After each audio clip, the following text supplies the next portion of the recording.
started in the Hunter Call of the Wild can be a little bit of an overwhelming thing. It's not exactly straightforward, but not to worry. Today's video will definitely put you on the right course to becoming a pro hunter in no time. And look what I just found, guys. There is a level 5 blacktail. Now, he might be a troll, and if you are new to the game, level 5 for blacktail, that is their maximum level, so that could be a diamond. Not for sure. I think it might be a troll, but we definitely are going to find out. So the first thing we're going to talk about for today is weapon zeroing. Now, if you go into your rifle perks, you will find zeroing right here in the middle. Now, it does have to be activated in order for it to work. Now, I do highly recommend that as you level up, you do pick up zeroing as one of your perks. Basically, when you have zeroing, you look in the bottom right-hand corner where you see the F here, that tells me that I am using zeroing. Most 4 to 8 rifles will zero all the way up to 300 meters. So when you have zeroing, you can select the distance basically for what you are shooting at. So with this weapon, we have 75 meters, 150 meters, and 300 meters. Now, if you don't have weapon zeroing and you are using, say, the 243 or the 270, you're going to be automatically zeroed to 150 meters. So if you've been taking shots from 300 meters and scratching your head wondering why you're not hitting what it is you're aiming at, it's because you don't have weapon zeroing yet. So we're gonna shoot this level 5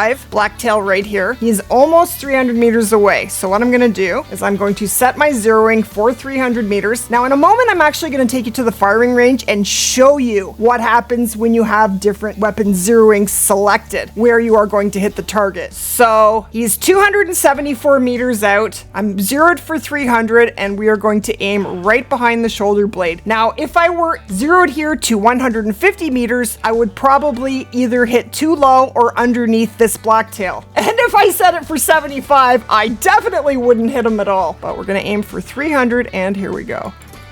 And splat! All right, beautiful. Let's go see what we got. Okay, and we do have vital blood splatter, so we did get a vital, so that was a good shot. And just as I suspected, it is a troll. A troll, if you're wondering what a troll is a max level animal that has a trophy rating just short of diamond when you pass the harvest check. So I have passed the harvest check here, and this guy's just not big enough. Diamond is 177.58, and this guy is about 0.41 under diamond, and we do not have a trophy. That's unfortunate, but we did get a beautiful shot, double lung, and he was 263 meters. So whenever they are around what you are zeroed for, you should get a pretty perfect shot. But let's head over to the firing range. And this is where we found that blacktail right on the Calburn River. Now, there are 2 firing ranges in the game. One of them is in HIRSCHFELDEN. Once you run over here and unlock it, you can actually fast travel to it. Okay, and here we are. So this is your long range firing range. There is a shorter range firing range in Parque Fernando, and I will show you in just a moment where you will find that as well. So what you do is you come on in here, you choose which distance you want to fire at. Let's start off with 100 meters. So whenever you are at the firing range, you see we have the infinity symbol here. You're not actually using ammo, so it doesn't cost you any money. So that is very sweet. So I am going to zero to my lowest zeroing option, which is 75 meters. So when I aim right on the crosshair,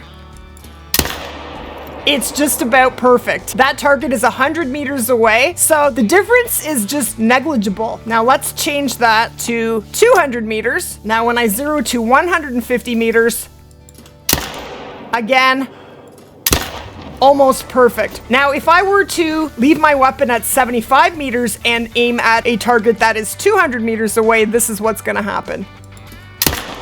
There was a little bit of a drop there, but not that much. That's very interesting. Now let's change it to 300 meters. Now I'm zeroed for 300, so we should get a shot exactly where the crosshairs are.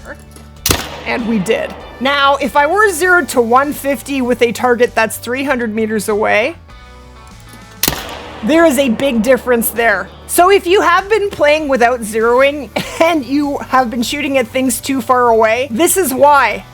you don't have zeroing yet. Definitely get weapon zeroing, and then you will get a almost perfect shot every single time as long as you are zeroed correctly. And I didn't like zeroing at first, to be very honest, because I could never remember to use it, but it is secondhand now, and I honestly could not live without it. But if you don't have weapon zeroing, what you want to do is get to 200 meters. Don't take shots from further than 200 meters, and you should be fine and hit your target every time. Okay, so now we are here in Parque, Fernando, and when you go to the Casita de Merida outpost, it's about 100 meters south, and there it is right there. Now, this is the firing range you want to go to when you are practicing handguns and bows. You just have targets that are a lot closer than the firing range that is in HIRSCHFELDEN. So we're not actually going to practice here. I just wanted to show you where it is. So here we are right outside this outpost right there. So the next thing we're going to talk about today is hunting pressure. So the number one thing that hunting pressure tells you is that your animal has died. When you take a shot on an animal, pull open the map. If you have hunting pressure, your animal is not breathing, and if you don't, he is still walking around and breathing. Now, when you mark the very middle of your hunting pressure, that will be the spot where you shot the animal, not where it's lying, but where you shot it. Now, if you do have the Bloodhound DLC, you can be anywhere in the hunting pressure, set your dog to track, and your dog will track that animal down for you. And I actually love my Bloodhound in the game. I think it's a really great DLC. It makes tracking a non-issue. So here we are right in the middle of the second circle of hunting pressure, and this is where my initial blood splatter is. No organs hit, so then I can do my tracking from here. Okay, so I have killed 3 ducks, and this is triple hunting pressure. So that's the most hunting pressure you can have without deleting a zone. Now I'm gonna shoot one more duck. Oh, there they go. I'm sure we can get one more.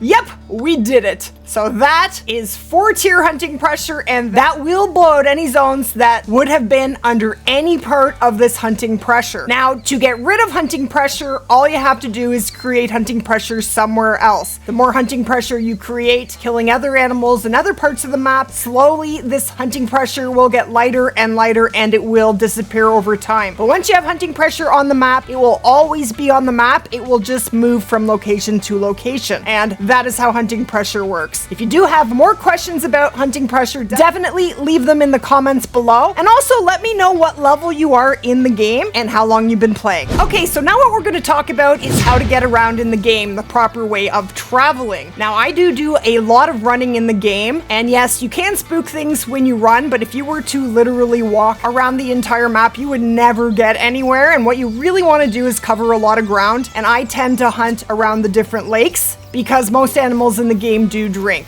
Ducks and bunnies do not drink, and there are a few other species, but I'd say a good 90 to 95% of the animals in the game are going to end up drinking around lakes at some point. So I will run right up to about 200 meters from the lake's edge, and I will then start to walk and spot. See if there's any animals around, and I will be listening for mating or warning calls. So I put a waypoint right on the lake's edge, but if you do spook an animal out of its zone and you want to get that animal, it is good to know, because I didn't know this as a new player, that if you set the time back even by 5 minutes, what that does is it makes it that time the next day. That's going to bring your animals back to their zones. Eventually they will come back. But if you want to speed that up even more, set the time back, leave the game, and then come back in, and your animal may already be in their need zone. And if they're not, just be patient. They will eventually come back, as long as you do have the time set for that species need zone. Okay, so now I'm about 150 meters from the lake's edge, and I have been walking for about 50 meters and doing a lot of spotting. Now, I'm not hearing any warning calls. We're just gonna keep looking. We're looking for drinking blacktail right now. Now, if you would like to learn all the very best hotspots for every single species on both of the non-DLC maps, HIRSCHFELDEN and LAYTON, I do have a super guide with hotspot maps for every single species on the map, and I will link them both in the description below. Now, I did spot a doe, and I marked with a waypoint where I spotted it. Now, it is good to know that every time you spot an animal, it will leave this green circle on the map for you. That will always be the last animal spotted, so you can just put your waypoint right on it and know exactly where they are. So I usually will walk right up to about 150 meters. I like to keep eyes on the animal, and right now I can't, so I'm going to crouch and move my way in, and usually I will go prone around 100 meters. Now, if I can spot the animal, as soon as it stops being calm, that's when I will go prone. But as a new player, you want to be shooting and harvesting literally every animal that you see to level up. Everything dies.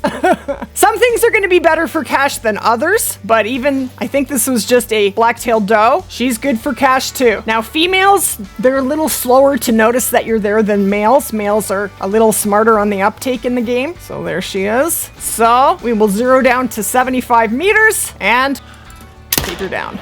Beautiful. But basically what I do is I run around the map. I slow down when I get to a lake and I will check around every single lake. So I'm going and checking all the different hotspots for blacktail because they are drinking now, and I'm checking different lakes, and that's what you want to do. That's the best way to find animals. Just check all the different lakes and water sources. And there she is, and she's going to pay us $929. Sweet. Now, the other way to get around in the game is to use the four-wheeler. Now, I don't use the four-wheeler a whole lot. When I'm opening up a map, I will use the four-wheeler to get around and unlock all the outposts. And other than that, I only use a four-wheeler when I have to drive a really far distance, I'd say 800 meters or more, because I always get off the four-wheeler at the 500-meter mark from my destination, and I run the rest of the way, because if I don't, the four-wheeler will spook everything. You cannot hunt from a four-wheeler. Its main purpose is for unlocking the outpost. Now, the next thing we're going to talk about is the tent and ground blind DLC. Now, some people may not be buying any DLC, but if you are going to spend any money, I do highly recommend the tent and ground blind DLC, because what it's going to do for you is basically every tent you have isn't exactly the same as having another outpost. You can fast travel to it, you can change the time in there, and you can access your inventory. Now, when you get the DLC, it does come with a few free tents, but after that, they are quite expensive. They're 16,000 in-game dollars, but because of them, you will spend a lot less time running and more time hunting, because having tents just eliminates the need to travel and run around. And you are allowed to have 16 tents down on any map. That is the maximum amount. So that, paired with all the outposts, gives you a lot of different spots where you can fast travel to and do a lot more hunting. Now, the other DLC that I would recommend is the modern rifles DLC, and that is my favorite 4-8 rifle. That's the Zarza 308. Also has a really nice 22. It's not the best 22 in the game, but it gives you 5 shots and a weapon for those class 1 species, ducks and bunnies and turkeys and things like that. The Virant 22 is in weapon pack 1,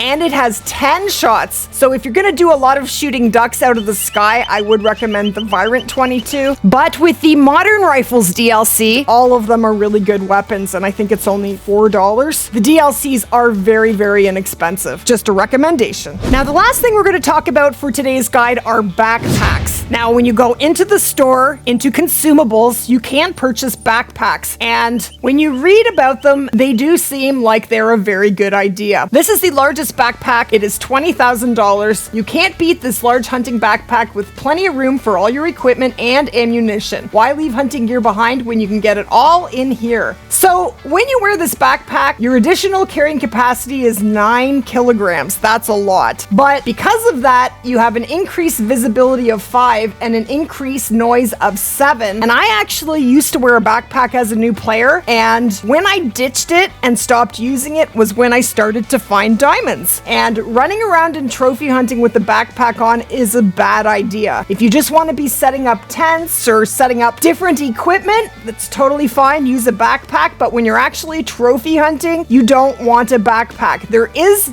definitely a different way that you can get extra carrying capacity without making all that extra noise. And this is it here. It is the Pack Mule skill. So when you get the Pack Mule skill, it gives you an increased base carry capacity of 15%, which equates to 3 kilograms of extra carrying capacity. Now, this is without adding any visibility or noise to when you are hunting. Now, the reason I don't have it is because, unfortunately, we are 1 point too short. You cannot have disturbed vegetation and the Pack Mule skill at the same time. You have to pick between them. And basically, disturbed vegetation helps you to find rares through tracking. But definitely don't get used to wearing a backpack. It is not going to help you find trophies. So that should definitely help you out as a new player. Leave any questions in the comments below, and we will definitely see you guys in the next one.